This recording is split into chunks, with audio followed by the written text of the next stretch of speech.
रानियों ने मैया अरुंधति को प्रणाम किया और कहा आओ आओ मां आओ बैठो। प्रणाम करके उनको आसन दिया गया। अरुंधति मैया को आसन दिया गया। तीनों रानियों ने प्रणाम किया।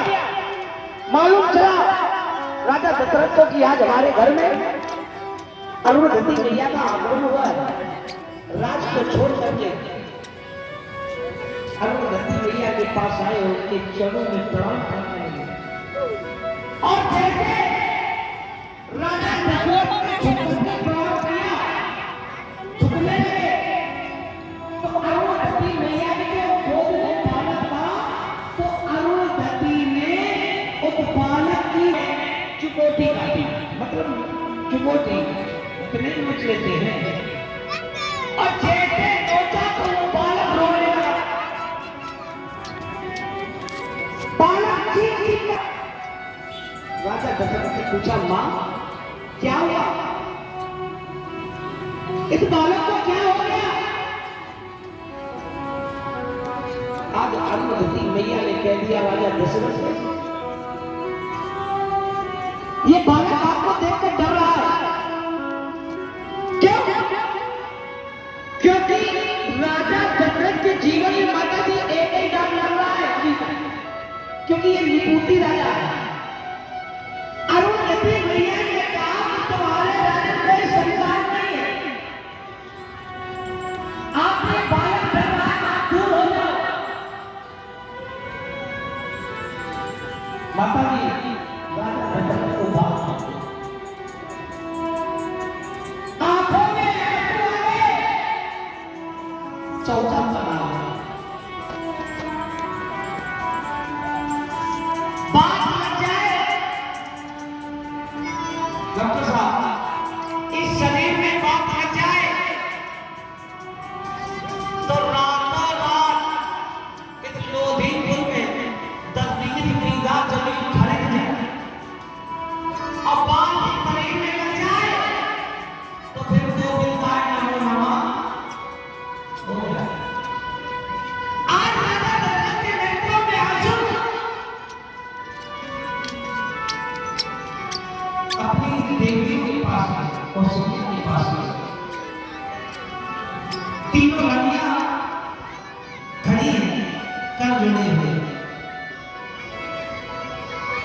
राजा दशरथ कहने लगे देवी मुझे परमात्मा ने सब कुछ दिया, राज दिया, कर्म भवन दिया, सब कुछ दिया, लेकिन मेरे जीवन में है एक पुत्र दे देते तो कम से कम ये धर्म तो न लगता।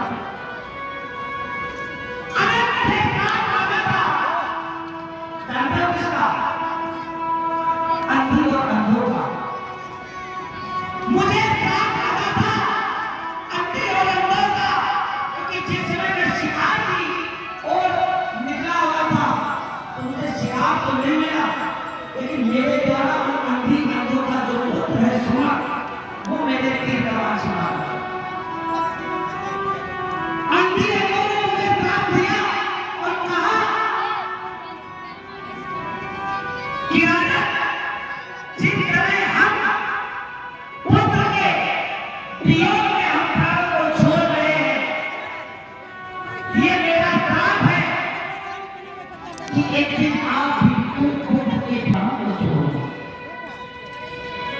हर एक इतना बड़ा अभागी राजा है जो इसके जीवन में प्राण भी देता हो। अगर तो वो पाप लग जाता तो कम से कम हमारे आंगन में एक संतान तो होगा, एक पुत्र तो जन्म ले लेता। कभी कभी दशरथ इंद्र के यहाँ जाते हैं, स्वर्ग के राजा इंद्र के यहाँ, तो इंद्र आते समय बड़ा स्वागत करता है, आते समय बड़ा स्वागत करता है, सिंहासन देता है।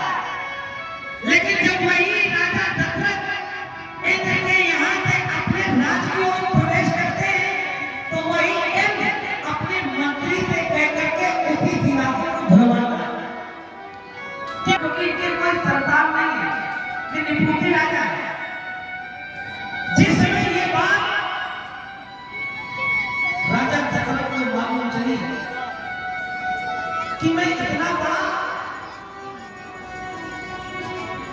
ऐसा बड़ा क्या लोग है, जाता हूं और जाने के बाद सामने बैठ जाता हूं, कोई सिंहासन लाता है, गिलान हो रही है।